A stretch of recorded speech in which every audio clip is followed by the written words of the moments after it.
Well, welcome back to another episode of the Reforming Men podcast. Today, Matt Adams and I are joined by our good friend, Reverend Derrick Brite. He's the pastor of First Presbyterian Church in Aliceville, Alabama, and he's a professor of systematic theology at Birmingham Theological Seminary. He's currently pursuing his PhD at Puritan Reformed Theological Seminary in Grand Rapids, Michigan. And Derrick is the editor of a book called A Pastor's Heart, Essays in Memory of Harry L. Reeder III. And he's written for Ref 21, Credo Magazine, and Ligonier Ministries, as well as several articles for various academic publications. Derrick and his wife Ashton have lived in Aliceville, Alabama since 2019. And fun fact about Derrick, he is from Ringgold, Georgia, where I have family on my wife's side. Wonderful little town that's right here in my own presbytery, the Tennessee Valley Presbytery. So welcome, Derrick, to the Reforming Men podcast. We're so glad to have you with us. Yeah, thanks for having me. Glad to be here. And your reading of my bio makes me sound a whole lot cooler than I actually am. Yeah, I remember you when you were just a lowly intern, not even a licentiate yet. I'm not much higher than that now. Yeah.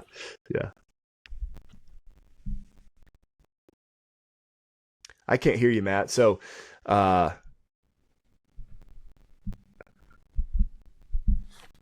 I got it now.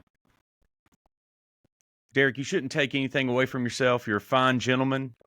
Hence, you're wearing a pocket square that you can see if you're watching our YouTube channel.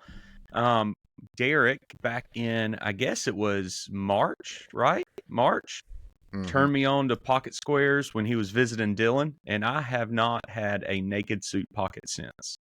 And so, Derrick, you would be very proud. Nate and I were at a Millennial and GZ Summit last week in Littleton, Colorado, right outside of Denver for an M&A summit. And lo and behold, the two gentlemen in the room were Nate and I, and it was displayed by our pocket squares. And so, yes, Derrick, be proud of us. I am a young disciple ready to be molded into your hands as you teach me how to dress like a gentleman. Well, I'll tell you, I can't take total credit for this because I have always enjoyed dressing nicer. I do like coats and, think suits and things like that. However, I follow PCA pastor Rhett Dotson on Instagram, the classic theologian. Oh, man. And that's when I realized there are levels to this. And he really inspired me to dress more like a man and a gentleman at that. And so credit goes to Rhett Dotson because he inspired me to get pocket squares based on his post. And then it just escalated from there. So, yeah. Yeah. Derrick, that reminds me, a couple of years ago, I was at the food court at the mall. I was getting my computer or something worked on at the Apple store, which is in the middle of the mall. And there was a bunch of teenage guys shuffling around in the middle of a school day. They're probably on their lunch break from high school or something. And they were all in hoodies and pajama pants and socks and slides. And not only that, but most of them looked like they hadn't brushed their hair.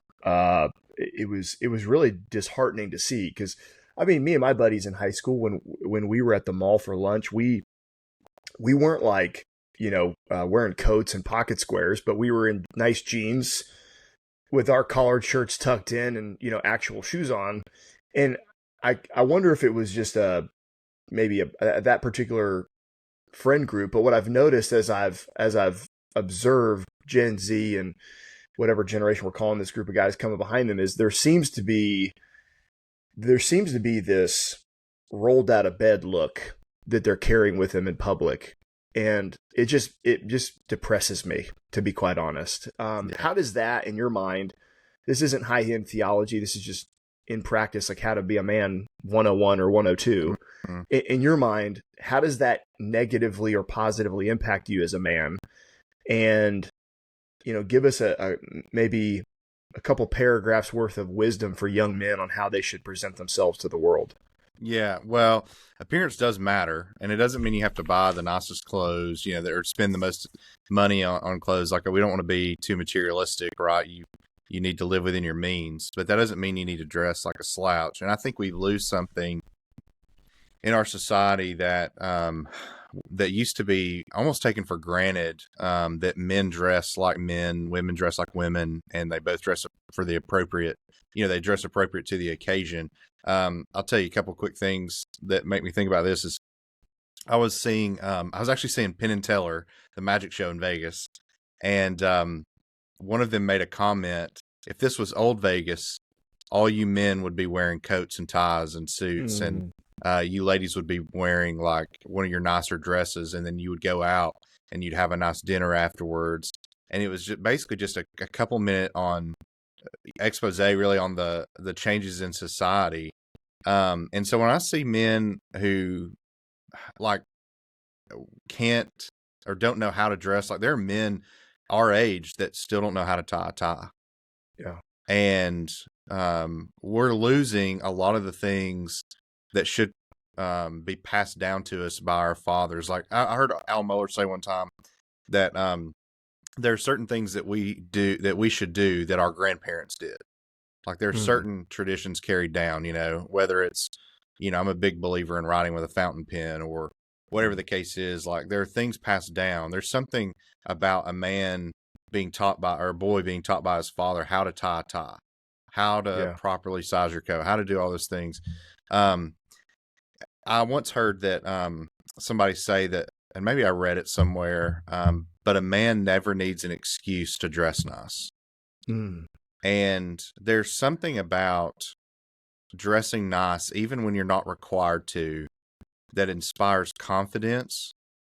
And it also presents yourself to the world as a man of importance, intelligence, even if you're not, of somebody who is well ordered, takes care of themselves. And so you walk into an area that's everybody's dressed in hoodies, but you're maybe wearing something nicer, maybe not a full-blown suit, but you look like you actually took time and you actually care about your appearance. Well, if you're a single man, take note of that, because a lady's going to be far more drawn to the guy who looks like he takes care of himself, looks like he knows how to live in this world, looks well-mannered, like he's going to treat a woman well, right? Now, look, obviously you can be a dirtbag and wear nice clothes and dress nice, but in today's society, if you're dressed like a man, like a gentleman, there is something that will cause others around you to flock to. You're going to be the first person that they're going to ask advice from, that they're going to ask their opinion of, that they're going to seek for help, or most likely the man that the woman's going to be attracted to. So we really lose a lot when we go out in public and wearing, pajama pants and hoodies and slides. You look like a child, and people are going to treat you like a child because that's exactly how you're presenting yourself. I don't want to be treated like a child. I want to be treated like a man, and I'm a minister at that.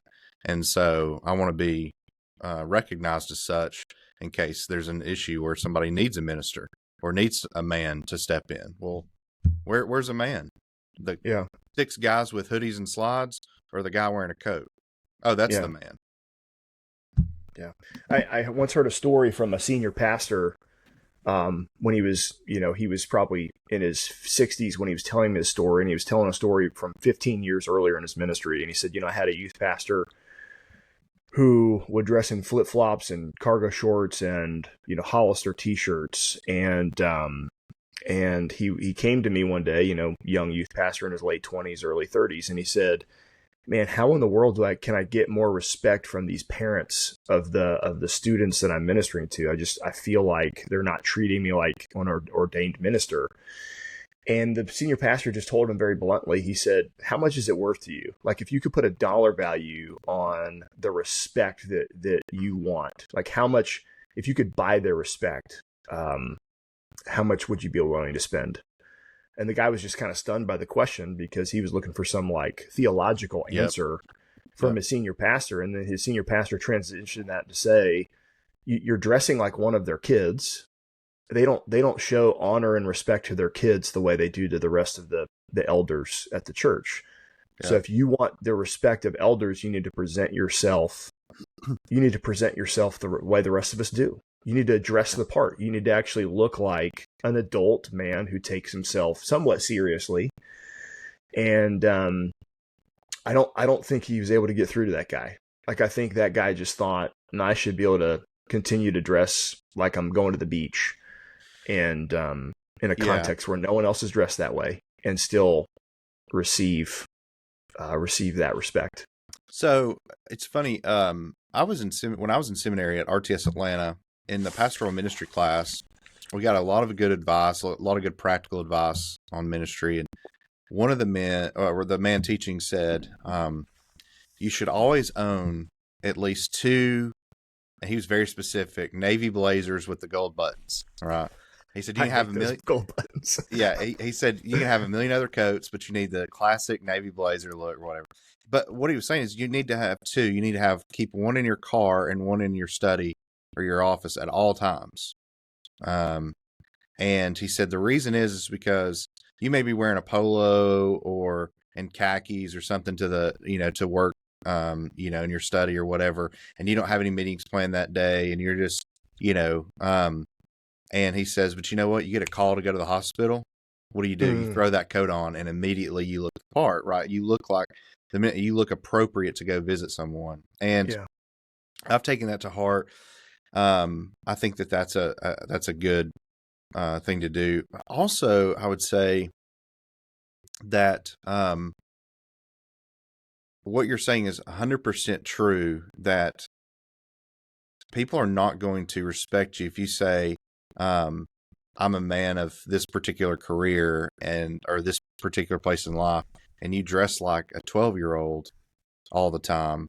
And it doesn't mean you can't be casual. There is such a thing as like casual and streetwear, like all that's appropriate, right, and has its place.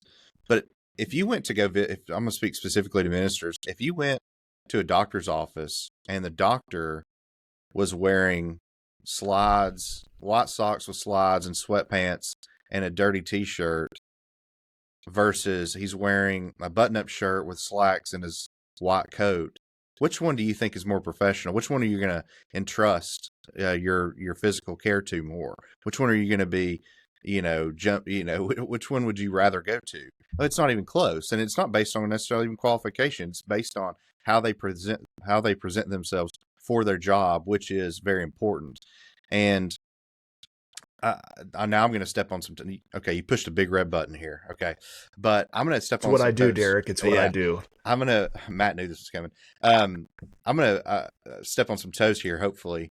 But that means ministers, how you dress for Presbyterian General Assembly actually does matter. Mm-hmm. You're in the courts of the church, and now if you were going to court because you had a speeding ticket or something like that, you would dress appropriately. And now we're in the courts of the church. I mean, I was at General Assembly last year, and on the same aisle as me, a man was sitting there, and he had his shoes and socks off and his feet propped up. And we're at General Assembly. We are in the courts of the church doing business, and he's got his shoes off. And I'm thinking, what are we doing here? Yeah. You look at the old photo of the first General Assembly, it's a bunch of dudes, and you can't tell the difference between the ruling elders and the teaching elders because they're all in suits and ties. That's right. And now, I'm hey, I get it.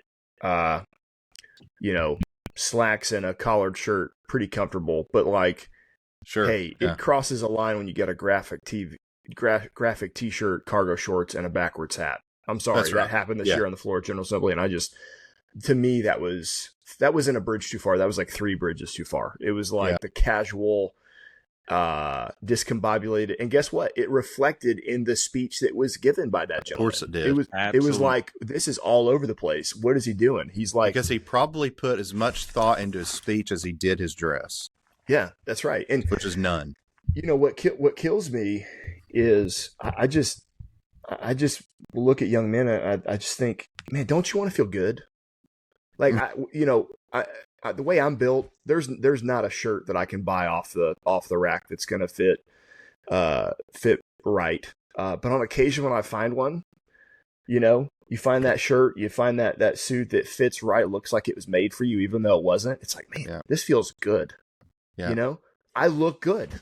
And, this is, it just, I don't know. It's personally edifying. It's almost like it's natural. It's almost like nature is healing, you know? Yeah, that's right. And so I would be, I actually have already written one. I don't know if I'll ever put it forward because it probably doesn't stand a snowball's chance, but I think I've written an overture to deal with this kind of thing at General Assembly. Like there should be a bare minimum of dress code if you're gonna, especially if you're gonna speak.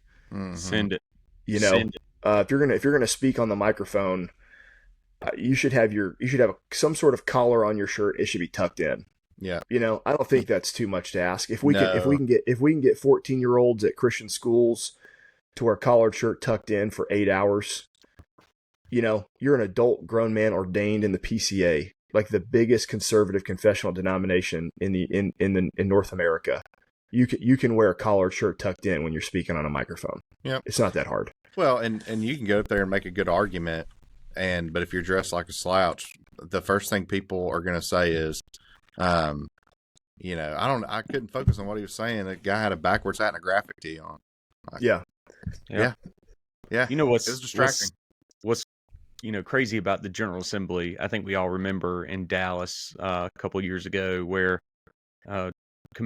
pastor walked in with a bathing suit and a tank top of the wolf howling at the moon. That was that was St. Louis. That was St. Louis. Okay.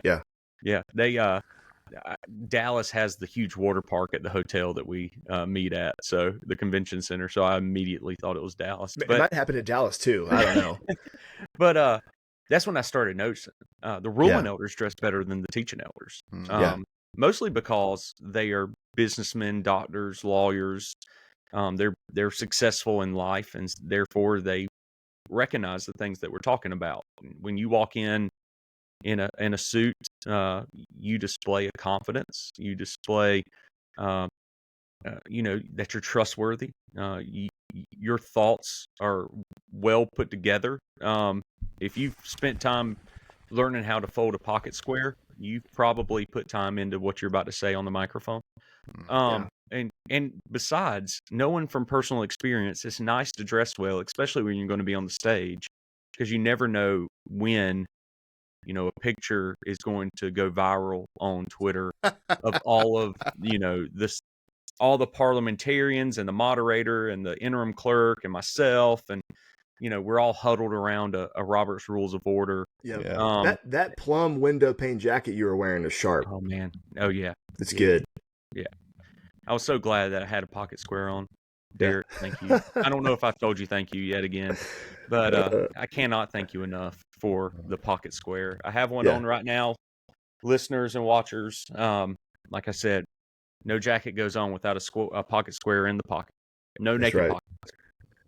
And what's your rationale, Derrick, behind? I know what mine is for wearing the pocket square, but what's your personal your personal preference or your rationale for adding a pocket square to the sport coat or the suit coat? Well, I think it completes the look that you're trying to convey. It serves a purpose too of it does kind of snazz it up a little bit, and add some style and flavor to it.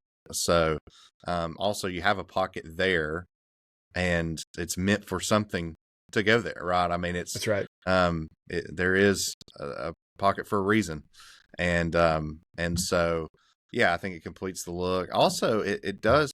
I'm not wearing a tie right now, but I'm obviously wearing a pocket square. I could go visit someone. I could do this without one in my pocket, obviously, but it's one of the first things people are going to notice. I know what some people or listeners are saying right now. Man looks on the outside, God looks on the heart. Different context. We're not talking about, about that kind of thing. Okay. So don't twist the scripture here, but it's also, I mean, it again, it conveys, actually I'm going to steal, because I know what you're about to say, and you have added to this, and I think you're right. You told me before we started recording that it looks like I wore this jacket on purpose. That's right. Yeah. I love that. I'm stealing that. Yeah. It communicates, no one is forcing me to wear this jacket. Yeah. It's like one of my favorite, I love Daniel Craig's James Bond. Like I love, he's my favorite Bond next to Sean, second only to Sean Connery, of course. Yep. But there's a conversation he's having in a Casino Royale where Vesper, the character, says, "You wear that jacket with such disdain." And one of the things that a pocket square communicates is, I'm not begrudgingly wearing this jacket. I did this on purpose. I'm enjoying this. I'm not being put out as a man to dress for the occasion here. Yeah. So that's Vesper has another good line in that same one. She says, he walks in and he's already got a coat there that's been tailored, and he didn't pick it out. And he's like, "I already have a dinner jacket." And she says, "There are dinner jackets, and then there are dinner jackets, and this is the latter." Yeah. That's right. Yeah. Well, Derrick, so you're getting your PhD at Puritan Reformed. You're focusing on Trinitarian theology. One of the things that we hope this podcast does is it helps equip and edify men in the church and move them, a few more inches closer to being qualified one day for church office, whether that's elder or deacon. And so one of the things that I've noticed in the last 15 years of just being around the PCA is that there seems to be a recovery of classical Trinitarian doctrine, and Trinitarian doctrine has kind of fallen on hard times, even amongst the already ordained. There's been a lot of espousal of functional subordinationism and so on and so forth. So give us the importance of Trinitarian theology. What's the right way to see the relationship between the Father and the Son, and why it matters? Go. Yeah. Well, I'll start with why it matters. It matters because we're talking about God, and we're talking about who God is, and you want to say true things about God, and you want to worship, because the more truth you know about God, the more you're able to worship Him rightly, and the more you're able to lead other people in the right worship of God. I think the catechisms here are eminently helpful, right? What is God? God is a spirit, infinite, eternal, unchangeable as being. And when it speaks about how many persons are in the Godhead, there are three persons in the Godhead, and they're of equal substance and glory, right? They're of the same substance and essence. They are. And so when you look at the relationship between the Father and the Son, there is an ontological equality, right? At the level of being, they are of the same substance, will, power, etc., etc. All that is in God is God, and so the Father and the Son, though they are two distinct persons, they both are subsisting in the divine essence, and so we need to see the Father and the Son as equal. In the what would be called the ontological Trinity, right? Pre-incarnation. Now the incarnation, that leads into another discussion. I don't know if you want to pick up on that rabbit trail or not, but the trouble is, I think, that we've had lately in evangelicalism, the past 10 or 15 years. I mean, it goes further than that, but the debate, past 10 or 15 years on eternal functional subordination or some derivative of that, is they do not see the Father and the Son as ontological equals. In fact, Bruce Ware says in his work, in one of his works, I think it's a book that he contributed to on the Trinity, that the Father has ontological primacy over the Son, and that the Father could unilaterally work redemption and anything else, creation, all of his works, without the Son and the Spirit, but he chooses to involve them. The Council of Nicaea would like a word. Yeah, and so would the Athanasian Council or the Athanasius Creed, and historic orthodoxy of both Catholic and Protestant stripes would all like a word with that. A right doctrine of the Trinity does not see one person as having ontological primacy over the other two. All the acts of God are Trinitarian acts because that's simply who God is. Yeah, it's not an option. So if we ever have a Reforming Men conference, could we have you come speak on on the doctrine of the Trinity. Well, you certainly could. I'd happily do that. There's probably better men out there. If you could pull a Scott Swain or someone like the Michael Allen. I'm not friends with Scott Swain.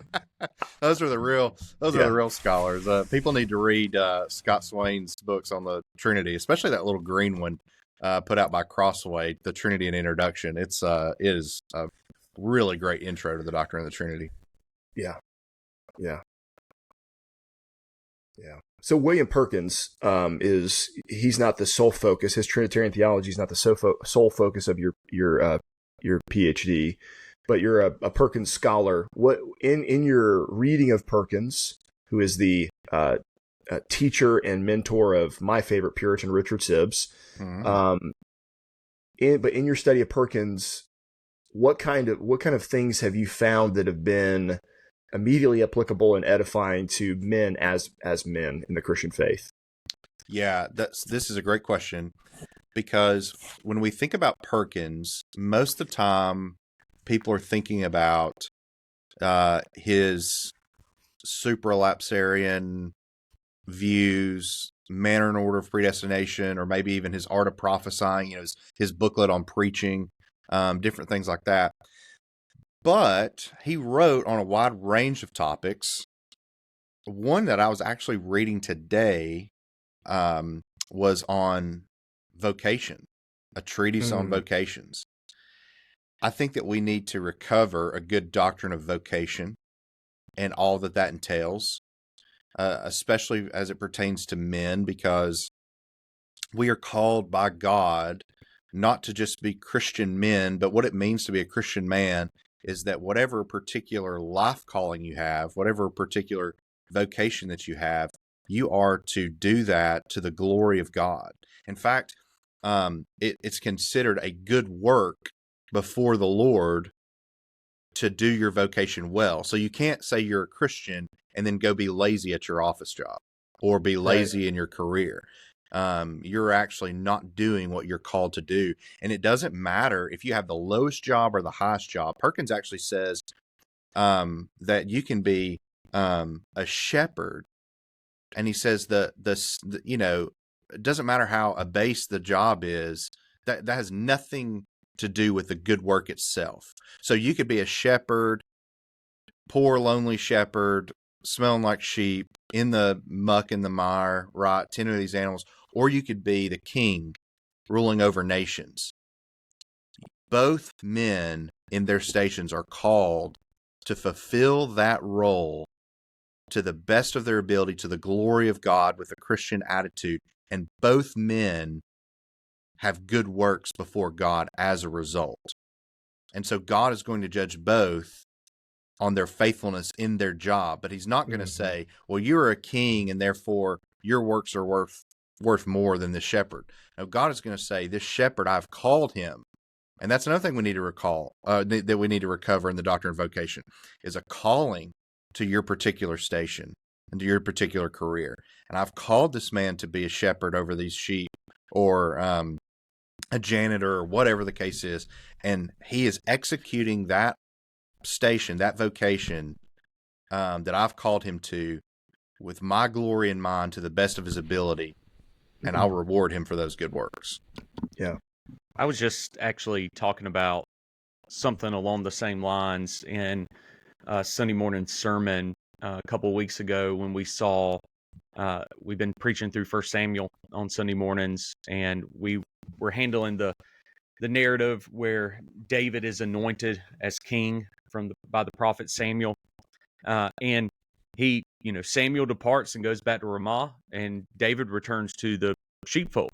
And I brought out two applications from that. One is that David needs to be faithful in small things. It's that idea that no matter where we're called, we're to go be faithful unto the Lord and work hard to the glory of the Lord in the sheepfold, right?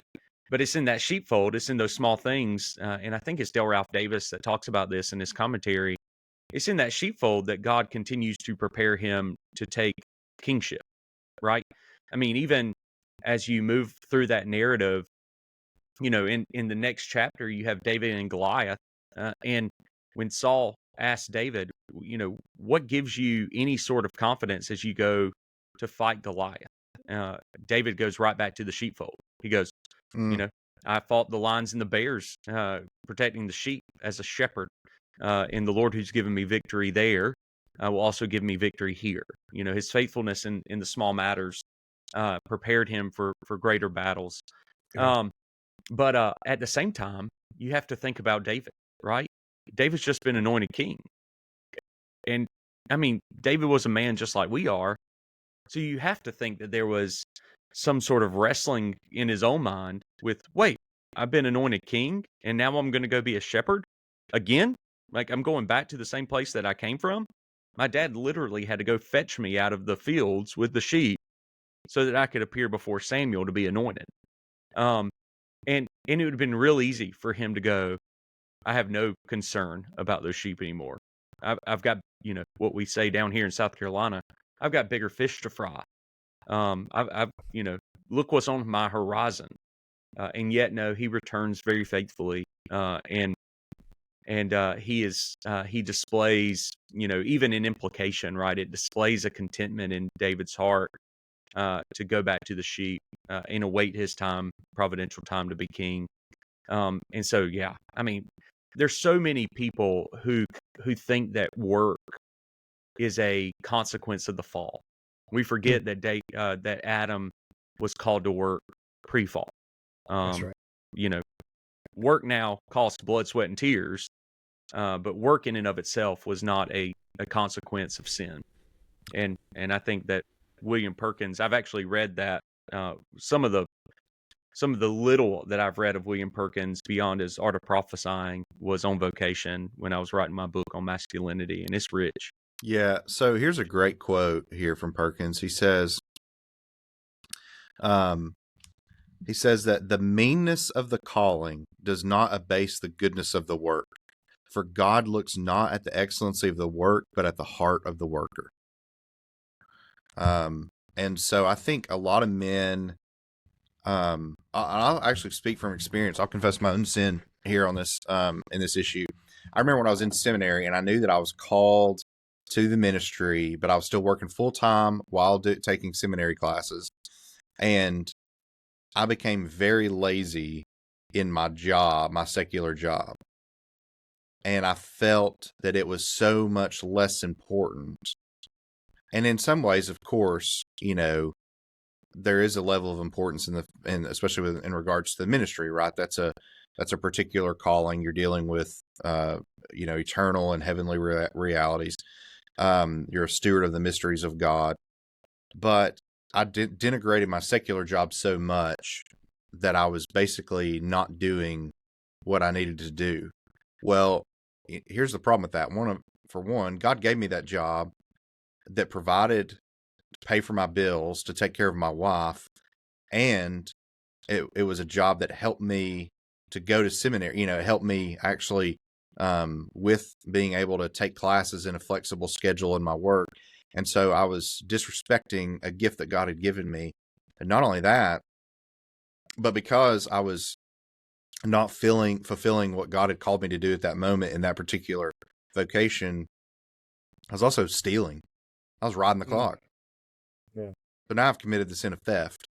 So not only have I dishonored the Lord and really dishonored the gift He's given me, but now I'm stealing. And so I think a lot of men, especially as they're called to be Christian, into Christian ministry, but they're in that transition point between graduating and getting a call, and they're working through that, but they're still having to fill out their secular job, and you feel like you're stuck between two worlds. And so often, because you're stuck between two worlds, you end up really sinning, because you've become lazy or disinterested in your other job, and you need to fulfill your obligations to that job. And it's probably not a good sign if while you're waiting on the next thing, like you're waiting on the next call, you start mailing it in on the one you've already got. That may be a sign of what you're going to do in the future when you're out of church, and maybe you're looking for another call, so you start mailing it in on the one you got. It could be a bad pattern, right? Listeners, I want to just tell you, Derrick is being too hard on himself because I know what his schedule was like when he was in seminary. I don't think you were being lazy. I think when you're I was sleeping probably as little tired. as you were sleeping, all you could do was hang on and survive in your job. You Yeah, were, I was struggling. no one can ever accuse Derrick of not maximizing Derrick's bent, if I can say this in a good way. I think there's a lack of men in the church today that have a holy ambition.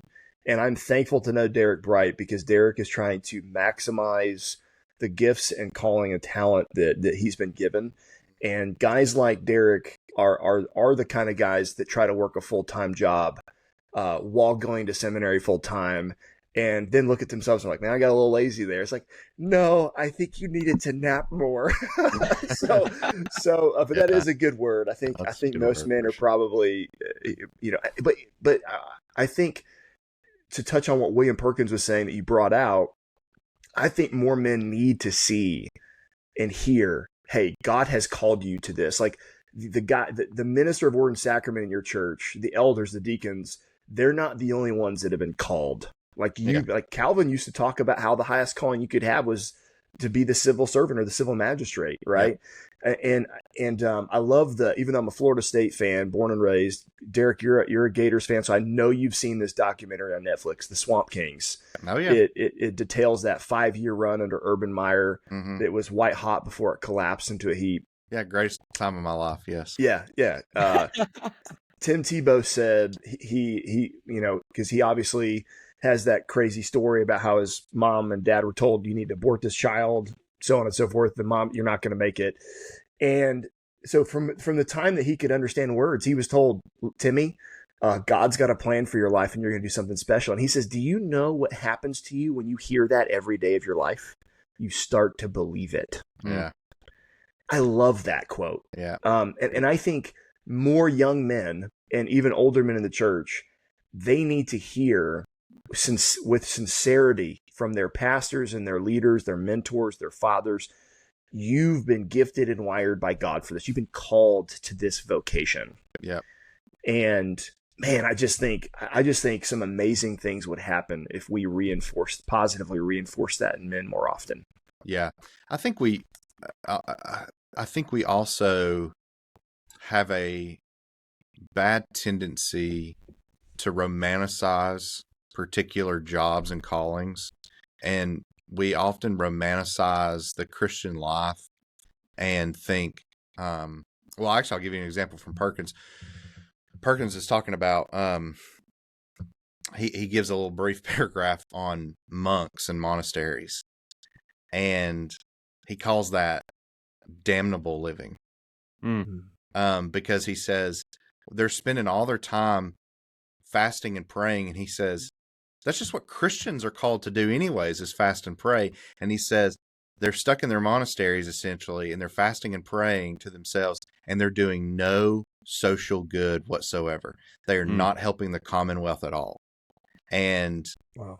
And he says, you're called to be a Christian, and in your vocation, living out your Christian life means doing good for the commonwealth. You actually are supposed to contribute something to the good of society. And then he goes on and he says, on the flip end of that, let's say you're extremely wealthy and you don't have to work a regular job. Maybe you inherited a bunch of money or whatever. And he says, if you're wealthy and you live every day just partying and sporting and all this stuff, and you're not, and that's all you care about, that's also damnable living that you'll be judged for, because even then you're not contributing good to the society. And so whether you've got this romanticized view and I'm going to go live in the monastery and that's true good works before God, or whether you're really rich and you say, well, I don't have to have a regular job. Both ends, Perkins is going to say, yeah, you're not contributing anything to the good of society. Therefore, you're not actually living as a Christian. Man, that, okay. So we touched a red button with Derrick and pocket squares and proper dress. Here's a red button that I've been hitting here the last number of months.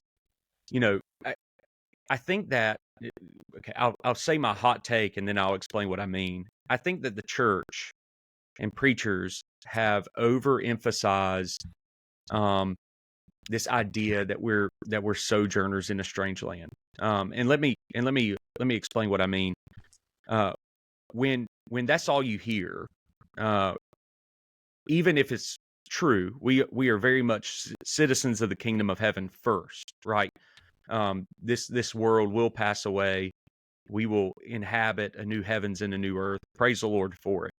But when all you hear is that you're sojourners and aliens and pilgrims, all that again is true. But when it's overemphasized, like I think it is now, we get this mentality that nothing that we do here really matters, and there's nothing for us to do here. Mm-hmm. We're just sitting and waiting for our eternal glories of the heavenly places. And so, like an hour down the road from me, in a town, when I was little, there was a whole movement of people who sold all their earthly belongings, gave away all their monies, because they thought that Jesus was coming back within the next couple of days. And so they just started getting rid of everything. And then they found the highest point in the city limits, and they waited there. And of course, they were sadly mistaken, right? But as foolish as we think that is, and it is foolish, a lot of people are doing the same thing without, the radical giving away everything you have and finding the highest point in your city. But we're the disciples on the Mount of Ascension, looking up into heaven, and the angel appears and says, "Why are you just standing here? Don't you have some work to do?" Yeah. And yes, we do. We have to understand, this idea of sojourning and pilgrims in light of what Jesus prays for his disciples in John chapter 17. I'm not praying that you take them out of the world. I'm Yeah. praying that they would be faithful in it. Yeah. And so there's very much a role for us here on this side of heaven.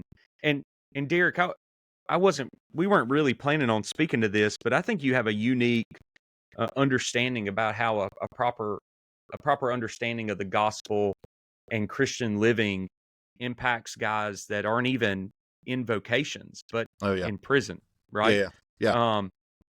You have the pleasure of seeing the Lord's remarkable work at Bibb County Correctional Center. Mm-hmm. And I know that y'all are partnering with Ligonier and everything regarding this. I mean, you have stories of remarkable conversions. And you have seen the fruit of the gospel changing the lives of literal murderers. Mm-hmm. And yet, they come to Christ, and they're in prison, most of them for life. They're never going to get out. And the gospel has absolutely changed the way in which they live.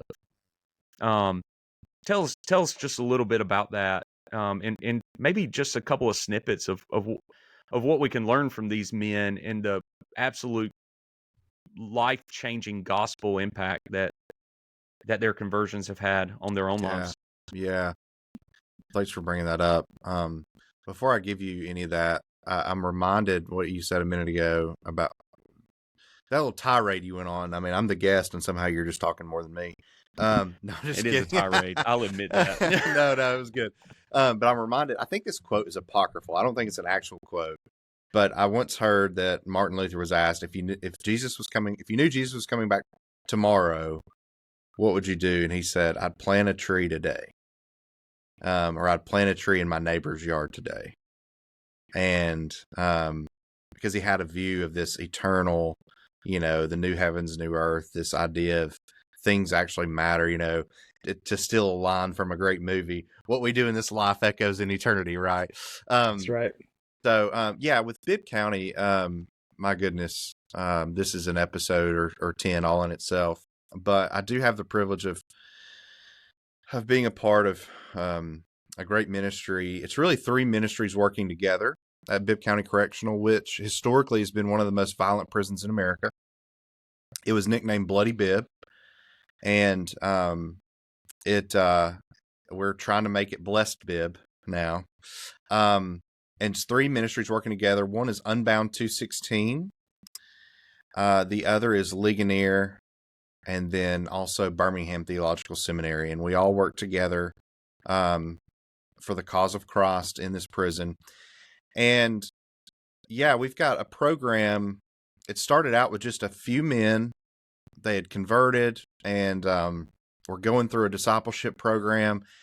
And they had to take, it started out, again, just a handful of men in a bay. And they were having to take shifts throughout the night to make sure one of the men make sure they wouldn't get stabbed. That's how violent it was. Well, fast forward several years, and now we've got several hundred men in this program, and we've completely taken over 2 different bays in the prison. And we've got men enrolled in a basic discipleship style program where they get discipleship in the Christian faith. They learn how to read and use their Bibles.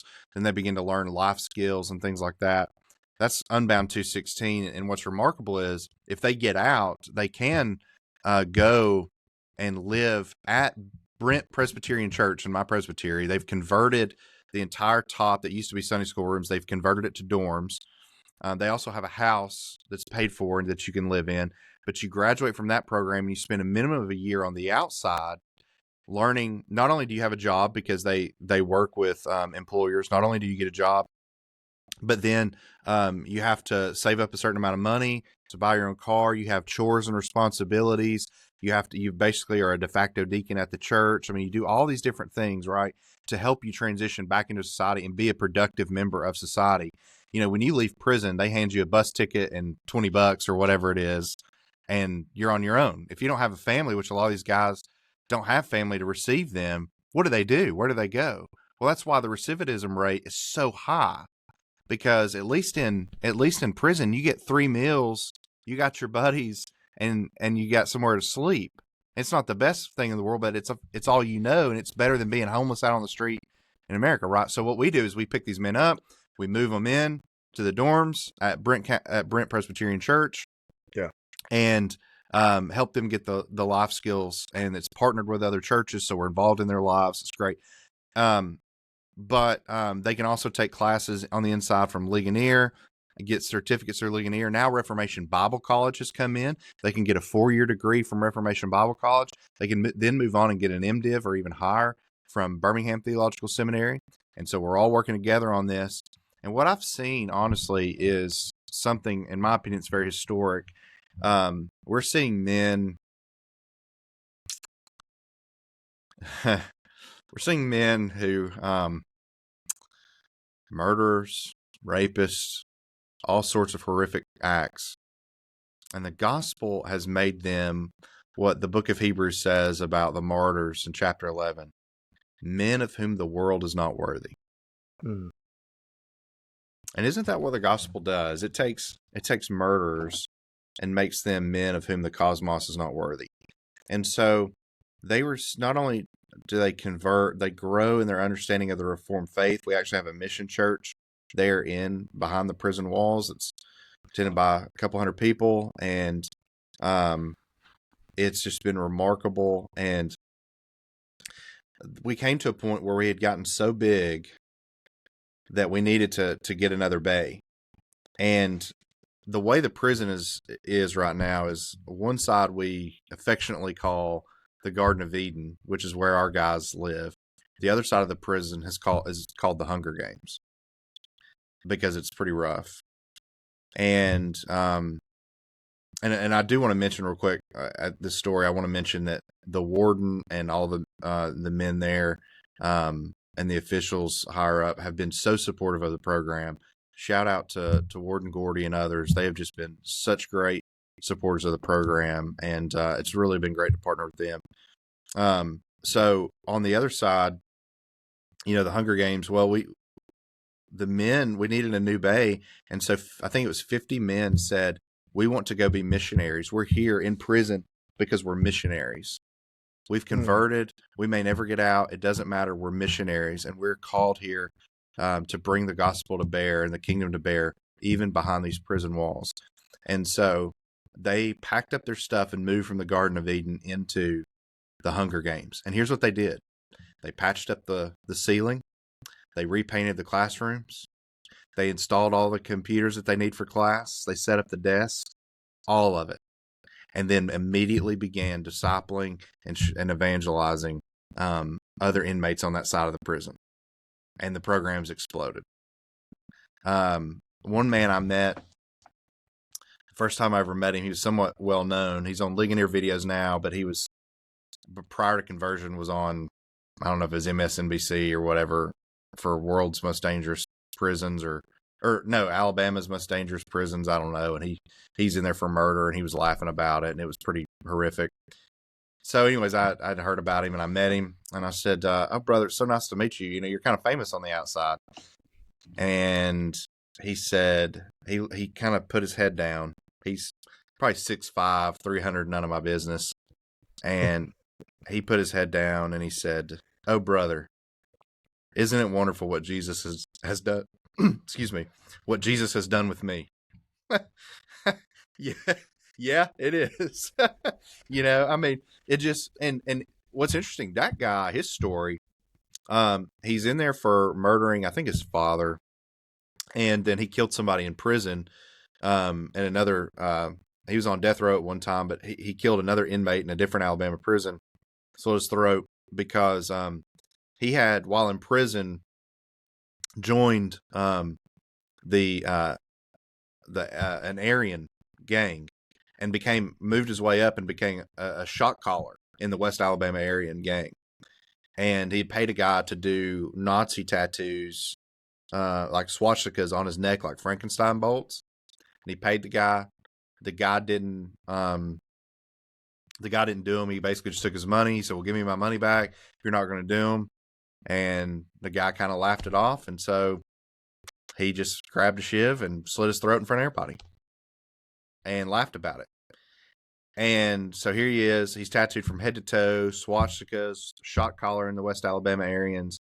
He converts, ends up writing R.C. Sproul a letter. Sproul writes him back, sends him Christian books. So here he is. He's converting. Now his best friend is somebody who was high up in a black militant gang from Compton. And they're two of the most respected men. And both the whites and the blacks respect those guys.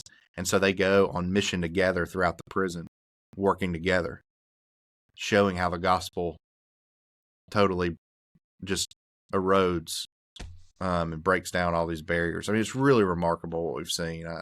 And by the way, in class, these students are remarkable. They're turning in papers on, like, one of them was Herman Bavinck's Doctrine of the Holy Spirit. The guy that did it, I think, is in there for murder. Yeah, the academic standards, what you're saying, have the bars not been lowered for guys in prison? No, we are not allowed to. In fact, if anything, we expect more out of them. Yeah. Because they don't have secular vocations. That's right. And so if I sign you... They don't have a wife and kids to take care of in jail. They don't have another job to work. Yeah. Makes sense. For seminary students who had to read for covenant theology, Gerhardus of Voss's biblical theology, which can be slogging through reading at times. That's what I assigned them. One of the textbooks I assigned them in covenant theology class when I teach there. They have to read Voss. Very cool. And if it's got untranslated Dutch, they just got to figure it out, just like we did. And I make them read everything that you had to read and I had to read or whatever. They got to read it too. And their papers, they need to be good, sound, well-constructed papers. If they're not, then they're out.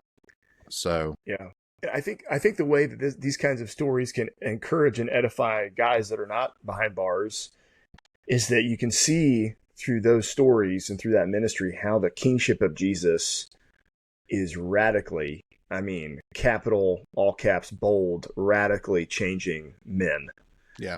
And I think sometimes we believe that the only way that the gospel and the kingship of Jesus can radically change a man is if he is on the fringes of society, if he's that down and out. And it's like, no, you might just be the most straight-laced nerd, polite, law-abiding citizen possible, who's just kind of kicking the can down the road in life and just doing the bare minimum. And the kingship of Jesus, his gospel can radically transform you too. Yeah. you might just be the guy whose great crime against humanity is rolling around the mall looking like you just rolled out of bed. Mm-hmm. You just look like a slob. Mm-hmm.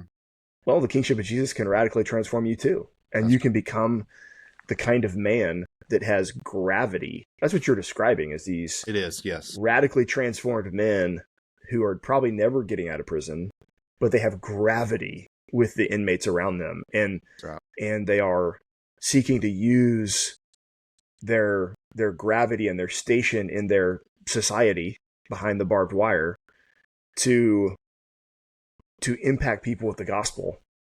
Yeah. And I just don't think the average man thinks about that if you labor and work and become a man of gravity, you are going to be positioned naturally in society, in your workplace, in your neighborhood, as a man that people can turn to and they look to for answers.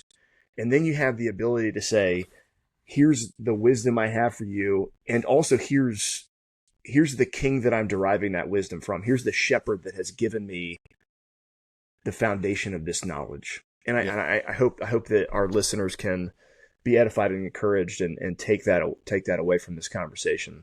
Yeah, I mean, even in prison, in every sphere of life, there's leaders, right? And even in prison, there are leaders in the prison, and there are men that other men naturally want to follow them. And they, yes, are they servant leaders? Yes. Are they also leaders who can make the decision and stand up for what's right and take the heat if it's a wrong decision? Yes. All the different characteristics of leadership, yes, they still apply in prison. But each one of them has that gravity. And when you walk in, you know immediately who the leaders are. You know immediately who the men who've been converted are, because they carry themselves different. Yeah. They even they're all wearing the same uniform, but they're not wearing it the same way. Yeah. It's almost hard to describe unless you see it. But there's something about, they have their heads higher, their chest out, their shirts tucked in, and they're not doing it in a way that they're prideful, but the gospel has made them new, and now they're men, and they're standing firm as a man. I mean, it's really remarkable to see the transformation. And then you see them, and they're, I mean, you walk into one of the bays, and there's a desk, and they've got it's like a church, but it has a slot at the top, and you can put prayer requests in, and you walk in, and they'll say, welcome to our home, brothers. May the Lord bless you this day. I mean, I'm walking into a prison. Yeah. And they're like, welcome to our home. And do you need anything? Do you need a bottle of water? Can we get you a Coke? Is there something we can do for you? Man. These guys, it's just remarkable what God has done in their lives. Yeah. Man, Derrick, that's all very encouraging, man. Thank you so much for your time with us today. And man, it's good to see you and be with you, even though it's virtually. I look forward to the day that I get to see you in person again, and spend some time with you. It's always edifying and encouraging to be around you and to have conversations with you. And just blessed to be your friend, and look forward to the day that you get to defend your PhD. Hopefully, I can get away from East Tennessee to maybe come fly up and watch that. Yeah. They also usually zoom in. That's right. They live stream it, don't they? Yeah, they live stream it. So I remember zooming in and watching Sean Morris a few months ago defend his. So that's wild. Yeah. Yeah. Well, I can't heckle you while you're defending it if I'm on Zoom. That's true. You can't throw tomatoes or anything. That's right. All right, man. I'll let you get out of here. Have a good day. Well, thank you so much for joining us on this episode of the Reforming Men podcast. If you wish to become a supporting listener of our podcast, in the next couple of weeks, we'll be rolling out 3 different tiers of sponsorship that you can take part in. And each tier will come with different Reforming Men swag and merchandise. So be on the lookout for that. And thank you so much for those of you that are already supporting us. Until next time, I am your host, Nate Zanders, signing off for myself and for Matt Adams. Just remember, act like men.